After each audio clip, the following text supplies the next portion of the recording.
স্থানীয় সংবাদ। আসসালামু আলাইকুম। বাংলাদেশ বেতার রাজশাহী স্থানীয় সংবাদ পড়ছি জান্নাতুল রাব্বি বিনতে হান্নান। আজ থেকে রাজশাহীতে গাছ থেকে আম সংগ্রহ ও বাজারজাতকরণ শুরু হয়েছে। ম্যাঙ্গো ক্যালেন্ডার অনুযায়ী গুটি জাতের আম পাড়া শুরু করেছেন চাষি ও ব্যবসায়ীরা। চলতি মৌসুমের শুরুতে ১৩০০ থেকে ১৫০০ টাকা মন দরে বিক্রি হচ্ছে গুটি জাতের আম। জেলা প্রশাসন ঘোষিত ম্যাঙ্গো ক্যালেন্ডার অনুযায়ী এবার গোপালভোগ আম সংগ্রহ করা যাবে ২২শে মে থেকে। লকনা বা লক্ষণভোগ ও রানী পছন্দ আম পাড়া যাবে ২৫শে মে থেকে। এছাড়াও হিমসাগর ও খিরসাপা ৩০শে মে, ল্যাংড়া ও ব্যানানা ম্যাঙ্গো ১০ই জুন, আম্রপালি ও ফজলি আম ১৫ই জুন সংগ্রহের সময় নির্ধারণ করা হচ্ছে। এছাড়া বাড়ি ৪ আম ৫ই জুলাই, আশিনা আম ১০ই জুলাই ও গৌরমতি ১৫ই জুলাই থেকে পাড়তে পারবেন বাগান মালিকরা। তবে কাটিমন ও বাড়ি ১১ জাতের আম সারা বছর পাড়া যাবে। কৃষি সম্প্রসারণ অধিদপ্তর জানিয়েছে, এবছর জেলায় আম চাষ হচ্ছে ১৯,৬০৩ হেক্টর জমিতে। আম উৎপাদনের লক্ষ্যমাত্রা ধরা হয়েছে ২,৬০,০৬০ মেট্রিক টন। ফারাক্কা লং মার্চের ৪৯তম বর্ষপূর্তির অনুষ্ঠানে যোগ দিতে আগামীকাল একদিনের সফরে রাজশাহী আসবেন মৎস্য ও প্রাণী সম্পদ মন্ত্রণালয়ের উপদেষ্টা ফরিদা আক্তার। তিনি এই দিন বিকেলে রাজশাহী কলেজের সামনে থেকে ফারাক্কা লং মার্চের ৪৯তম বর্ষপূর্তি উপলক্ষে র্যালিতে অংশগ্রহণ করবেন। এরপর উপদেষ্টা রাজশাহী কলেজ মিলনায়তনে ফারাক্কা লং মার্চের ৪৯তম বর্ষপূর্তি উদযাপন কমিটি আয়োজিত আলোচনা সভায় প্রধান অতিথি হিসেবে যোগদান করবেন। আগামীকাল ২০২৪-২৫ শিক্ষাবর্ষে বাংলাদেশ নার্সিং ও মিডওয়াইফারি কাউন্সিলের নিয়ন্ত্রণাধীন BSc in nursing, diploma in nursing science and midwifery এবং ডিপ্লোমা ইন মিডওয়াইফারি কোর্সের ভর্তি পরীক্ষা অনুষ্ঠিত হবে। পরীক্ষা চলাকালীন আইন শৃঙ্খলা রক্ষার্থে রাজশাহী মেট্রোপলিটন পুলিশ আরএমপি বিধিনিষেধ আরোপ করেছে।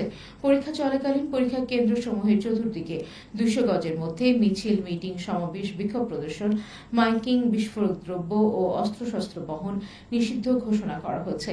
পরীক্ষা কেন্দ্রগুলো হল Rajshahi nursing college, Rajshahi medical college, সরকারি teachers training college, new government degree college, Rajshahi সরকারি model school and college, Rajshahi cantonment public school and college, Rajshahi court college, বালাচান্নেসা বালিকা উচ্চ বিদ্যালয় ও রাজশাহী গভর্নমেন্ট ওমেন্স কলেজ। নওগাঁয় ৪৬তম জাতীয় বিজ্ঞান ও প্রযুক্তি সপ্তাহ পালন, সেমিনার ও বিজ্ঞান মেলা শুরু হয়েছে। আজ শহরের পুরাতন কালেক্টরেট চত্বরে অনুষ্ঠানে প্রধান অতিথি ছিলেন জেলা প্রশাসক মোহাম্মদ আব্দুল আওয়াল। সেমিনারে বক্তারা বিজ্ঞানভিত্তিক সমাজ গঠন, আগামীর সমৃদ্ধি ও উদ্ভাবনী শক্তির বিকাশের উপর গুরুত্ব আরোপ করেন। মেলায় ৩০টি স্টলে বিভিন্ন শিক্ষা প্রতিষ্ঠানের শিক্ষার্থী, ক্ষুদে বিজ্ঞানীরা তাদের নিজেদের উদ্ভাবিত নতুন প্রযুক্তি প্রদর্শন করে। এর মধ্য দিয়ে শিক্ষার্থীদের মাঝে সৃজনশীলতা বৃদ্ধি পাবে এবং সাফল্য আসবে বলে তারা আশাবাদ ব্যক্ত করেন। অতিরিক্ত জেলা প্রশাসক শিক্ষা ও আইসিটি সাদিয়া আফরিনের সভাপতিত্বে অনুষ্ঠানে নওগাঁ সরকারি কলেজের অধ্যক্ষ প্রফেসর মোহাম্মদ শামসুল হক, জেলা তথ্য অফিসের উপপরিচালক আবু সালেহ মোহাম্মদ মাসুদুল ইসলাম ও অন্যান্যরা বক্তব্য প্রদান করেন। আসন্ন পবিত্র ঈদুল আজহায় বিক্রির জন্য সিরাজগঞ্জের উল্লাপাড়া উপজেলায় লালন পালন করা হচ্ছে প্রায় ৭৭,০০০ গবাদি পশু।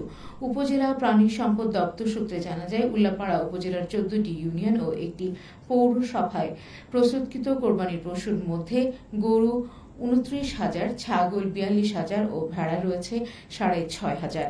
উপজেলার প্রাণী সম্পদ কর্মকর্তা doctor Sheikh M A Matin বলেন, ঈদকে কেন্দ্র করে অধিকাংশ গরু দেশীয় পদ্ধতিতে মোটা তাজাকরণ করা হয়েছে। প্রস্তুতকৃত গবাদি পশু এই উপজেলার চাহিদা মিটিয়ে দেশের বিভিন্ন স্থানে সরবরাহ করা হবে। পাবনার ঈশ্বরদী উপজেলার চরাঞ্চলে বালুচরে কলা চাষে বিপ্লব হয়েছে। চরের বিস্তীর্ণ এলাকা জুড়ে এখন কলার আবাদ কম খরচে বেশি লাভবান হওয়ায় এই অঞ্চলে চাষিরা কলা আবাদে ঝুঁকছেন।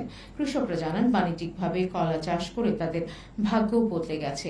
প্রতি বিঘা কলা আবাদে খরচ হয় ৬০ থেকে ৭০,০০০ টাকা, আর বিক্রি হয় ১,২০,০০০ থেকে ১.৫ লাখ টাকা পর্যন্ত। একই সঙ্গে কয়েক হাজার দিন মজুরের কর্মসংস্থানও হয়েছে। ঈশ্বরদী উপজেলা কৃষি কর্মকর্তা মিতা সরকার জানান, এবার ঈশ্বরদী উপজেলায় ১৮,০৭৫ হেক্টর জমিতে কলা আবাদ হয়েছে। বিশেষ করে লক্ষ্মীকুণ্ডার পদ্মা নদীর চরাঞ্চলে ব্যাপক আকারে কলা আবাদ হচ্ছে। উপজেলা কৃষি অফিস থেকে কলা চাষীদের সব ধরনের সহযোগিতা করা হচ্ছে বলেও তিনি জানান।